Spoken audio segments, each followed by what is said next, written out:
90ல் நடக்கக்கூடியன்னா, அது 90ங்கிறது அந்த கதையை சொல்வதற்கான ஒரு களமாக எடுத்திருக்கேன். அந்த கதை இப்போ கூட நடக்கலாம் அப்படிங்கிற மாதிரி கதையோட ஜாயின். ஆனால் அந்த படம் எடுத்ததுக்கான நோக்கமே இன்றைக்குள்ள மனிதர்களுக்கு ஒரு கதை சொல்லணும், இன்றைக்குள்ள மனிதர்களுக்கான எனக்குமான உரையாடல் தான். இன்றைக்கி திருநெல்வேலியில் கூடிய இளைஞர்கள்ட்ட நான் எப்படி பேசணும், அவங்கள்ட்ட என்ன சொல்லணும், இன்றைக்கி நான் இவ்வளோ தூரத்துக்கு வந்து நான் ஜெயிச்சிருக்கேன், அந்த ஊரில் நான் கிளம்பி நாங்கள் வந்து ஜெயிச்சிருக்கேன்.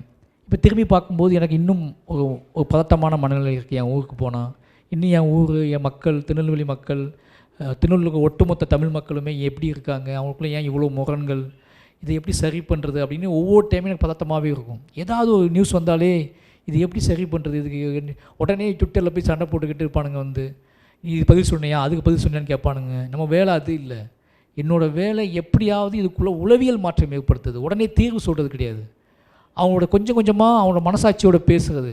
நான் ஒன்றும் அரசியல்வாதியோ இல்லை வந்து நான் என்ன சொல்வது இப்போ கவர்மெண்ட்டோ கிடையாது. உடனே அதுக்கு போய் தீர்வு சொல்லி நம்ம போட நடக்கிறதுக்கு. நான் ஒரு கலைஞன். என்னோடய கலைத்தன்மையின் வழியாக ஒவ்வொருத்தரையாவது கூட நான் உரையாட முடியும். இங்கே நமக்கு சமூகம் அதுக்கெலாம் காத்திருக்காது.